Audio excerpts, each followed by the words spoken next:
أعوذ بالله من الشيطان الرجيم. بسم الله الرحمن الرحيم. وإلهكم إله واحد لا إله إلا هو الرحمن الرحيم.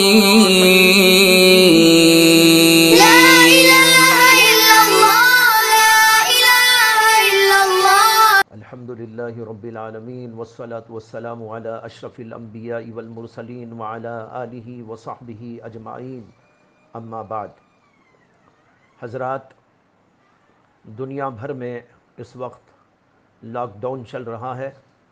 تمام کاروبار بند ہیں، سڑکیں ویران ہیں، لوگ گھروں کے اندر محدود اور بند ہیں اور یہ سوچ رہے ہیں کہ ہم تو اب بیکار ہو گئے، کوئی کام نہیں ہے۔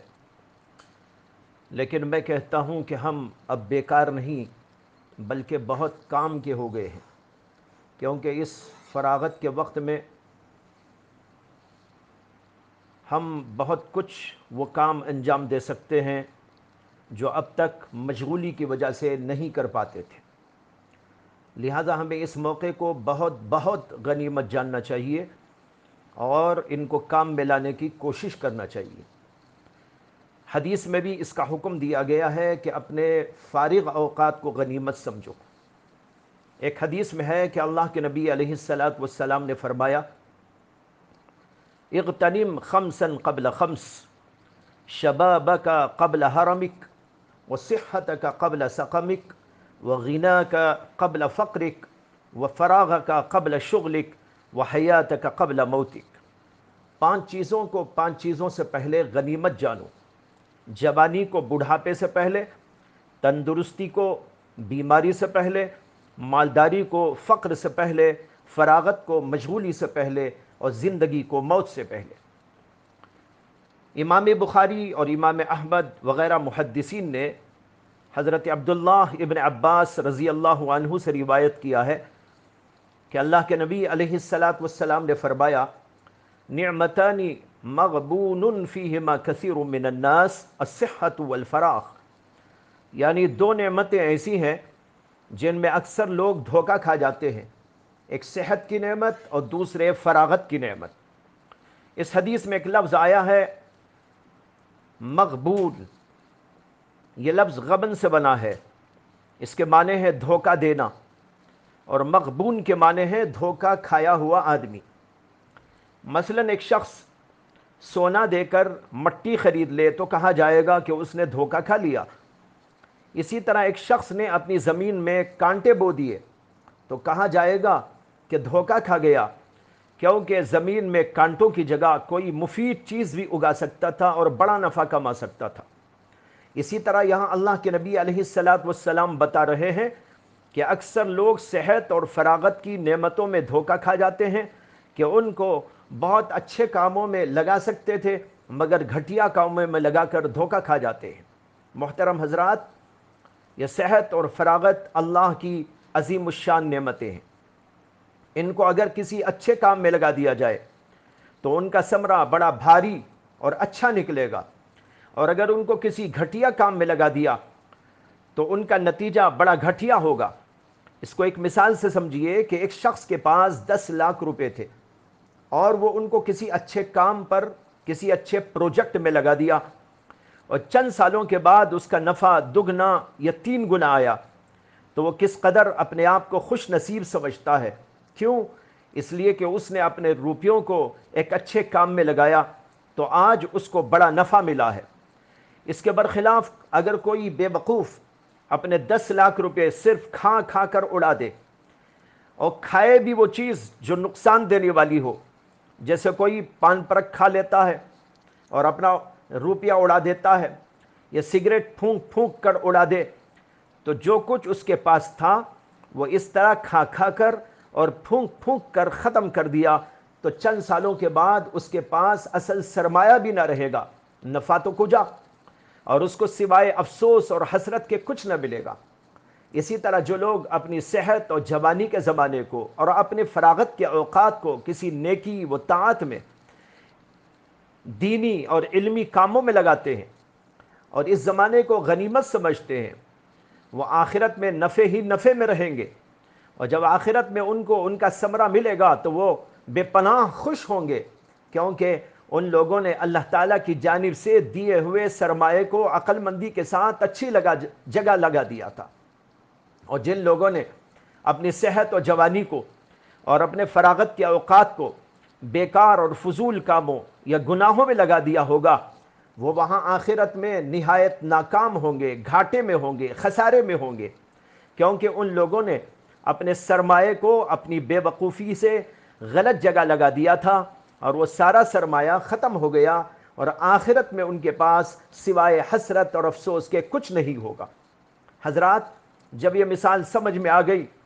تو اب حدیث پاک پر نظر کیجئے کہ اللہ کے نبی علیہ السلام فرماتے ہیں کہ بہت سے لوگ اللہ کی دی ہوئی دو نعمتوں صحت اور فراغت کے بارے میں دھوکہ کھا جاتے ہیں۔ کیا مطلب؟ مطلب یہ ہے کہ وہ ان نعمتوں کو اچھے کاموں میں لگاتے نہیں، بیکار اور فضول یا گناہوں کے کام میں لگا دیتے ہیں، اور آخرت میں گھاٹے اور خسارے میں مبتلا ہو جاتے ہیں۔ محترم حضرات، آج جب ہم سب کو بڑا فراغت کا وقت مل گیا ہے تو ہمیں ٹی وی یا موبائل وغیرہ میں یا محض ادھر ادھر کی باتوں میں یا دنیا کے قصوں جھگڑوں میں اپنے اوقات کو لگا کر ان کو ضائع نہیں کرنا چاہیے، بلکہ یہ سمجھ کر کہ یہ وقت میرے لیے اللہ تعالیٰ کی عظیم نعمت ہے، اس کو اپنی آخرت کے بنانے میں لگا دینا چاہیے۔ دوستو، آج اس وقت کو اور فراغت کو غنیمت جانو اور کچھ اچھے اچھے کام کر لو، ہو سکتا ہے کہ پھر ایسا وقت ملے یا نہ ملے۔ اسی لیے حضرت حسن بصری رحمۃ اللہ علیہ کہا کرتے تھے، اے ابن آدم، آج کا دن یا رات یہ تمہارے لیے مہمان ہے، اور مہمان ہمیشہ تمہارے پاس نہیں رہ جاتا بلکہ چلا جاتا ہے۔ اگر تم نے اس کو اچھے سے دیکھا تو وہ تعریف کر کے جاتا ہے، ورنہ تمہاری برائی کرتا جاتا ہے۔ حضرت ابو بکر مزنی بڑے اللہ والے گزرے ہیں، فرمایا کرتے تھے کہ جب دن آتا ہے تو یہ اعلان کرتا ہے کہ اے ابن آدم، مجھے غنیمت جان، ہو سکتا ہے کہ آج کے بعد تجھے کوئی دن نہ ملے،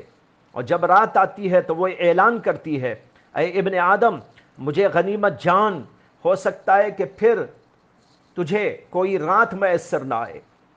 اسی طرح حضرت مجاہد کہتے ہیں کہ ہر دن اور ہر رات یہ کہتے ہوئے آتے ہیں کہ اے ابن آدم، آج ہم آئے ہیں، ہم دوبارہ کبھی تیرے پاس نہیں آئیں گے، کیونکہ ایک بار دن اور رات آ جاتے ہیں تو پھر وہ لوٹ کر کبھی نہیں آتے۔ حضرت عیسیٰ علیہ السلام فرمایا کرتے تھے کہ یہ دن اور رات دو خزانے ہیں، دیکھ لو کہ تم ان میں کیا کرتے ہو۔ یہ سب بزرگوں کے اقوال آپ کے سامنے پیش کیے ہیں، ان سے معلوم ہوا کہ فراغت کا وقت بڑا قیمتی وقت ہے، اس کو کام میں لانا چاہیے۔ اب سوال یہ ہے کہ ہم ان اوقات میں کیا کریں؟ میں کہتا ہوں کہ ایک ٹائم ٹیبل بنا لیجئے کہ ہم کو دن اور رات کے اوقات اس طرح گزارنا ہے، اور اس میں اپنے دنیاوی کاموں، کھانا پینا سونا وغیرہ، اور عورتوں کو کھانا پکانا، گھر اور برتنوں کی صفائی، کپڑوں کی صفائی وغیرہ کاموں کے ساتھ دینی کاموں کا نظام بنا لیں اور اس کے مطابق دن گزاریں تو سلیقے سے دن گزرے گا۔ جو بڑی عمر کے لوگ ہیں وہ ایک تو نمازوں کی پابندی کے ساتھ تلاوت کا اہتمام کریں، دوسرے اذکار کی پابندی کریں، تیسرے اگر نمازیں قضا ہوں تو ان کو اہتمام سے ادا کر لیں، چوتھے دین کی جو بات معلوم ہے اپنے ماتحتوں کو وہ سکھائیں، کوئی دینی کتاب پڑھیں یا پڑھ نہ سکتے ہو تو دوسروں سے سن لیں، نیز اپنے آس پاس کے لوگوں میں کوئی حاجت مند ضرورت مند ہو تو اس کا تعاون اور امداد کریں۔ مرد لوگ گھریلو کاموں میں اپنی بیویوں کا ساتھ دے دیں، جیسے ہمارے نبی علیہ السلام ساتھ دیا کرتے تھے، اور جو کم عمر لوگ ہیں وہ ان سب کے ساتھ اپنے بڑوں کی خدمت کریں، ماں باپ کے ساتھ گھریلو کاموں میں شریک ہو جائیں اور اس بات کی کوشش کریں کہ ان کو خوش رکھیں۔ طالب علم ہے تو اس کو چاہیے کہ وہ اس کو غنیمت سمجھ کر اپنے اسباق کی تیاری کرے اور اپنی استعداد کو مضبوط بنانے کی کوشش میں لگ جائے۔ اس کے بعد اخیر میں ایک حدیث سنا کر اپنی بات ختم کرتا ہوں کہ رسول اللہ صلی اللہ علیہ وسلم نے ایک موقع پر ارشاد فرمایا کہ انسان پر ہر دن اس کے ہر جوڑ کا صدقہ واجب ہے، اور انسان میں 360 جوڑ ہوتے ہیں۔ یہ سن کر صحابہ پریشان ہوئے کہ ہم کس طرح ہر روز 360 صدقے دیا کریں گے؟ اس پر اللہ کے نبی علیہ السلام نے فرمایا، بندوں کو سلام کرنا بھی صدقہ ہے، راستے سے تکلیف دہ چیز کا ہٹا دینا بھی صدقہ ہے، امر بالمعروف بھی صدقہ ہے، نہی عن المنکر بھی صدقہ ہے، تسبیح پڑھنا بھی صدقہ ہے، حمد کرنا بھی صدقہ ہے، لا الہ الا اللہ پڑھنا بھی صدقہ ہے۔ نیز بعض روایات میں ہے کہ اللہ کے نبی نے فرمایا راستہ بتا دینا بھی صدقہ ہے، کسی کو اس کی سواری پر بٹھا دینا بھی صدقہ ہے، کسی کا سامان اس کی سواری پر اٹھوا دینا بھی صدقہ ہے۔ الغرض ہم مختلف طریقوں سے اس وقت کو کام میں لا کر اپنی آخرت بنا سکتے ہیں۔ لوگ اب تک یہ کہتے تھے کہ نماز کو وقت نہیں، ذکر کے لیے وقت نہیں، قرآن پڑھنے کے لیے وقت نہیں، قرآن سیکھنے کے لیے وقت نہیں۔ آج اللہ تعالیٰ نے بہت خوب فراغت کا وقت ہم سب کو دے دیا ہے، اب آپ کوئی عذر نہیں کر سکتے، لہٰذا اس وقت کو غنیمت جانیے اور اس کو کام میں لائیے۔ وآخر دعوانا اعوذ باللہ من الشیطان الرجیم، بسم اللہ الرحمن الرحیم، وإلہکم الہ واحد لا الہ الا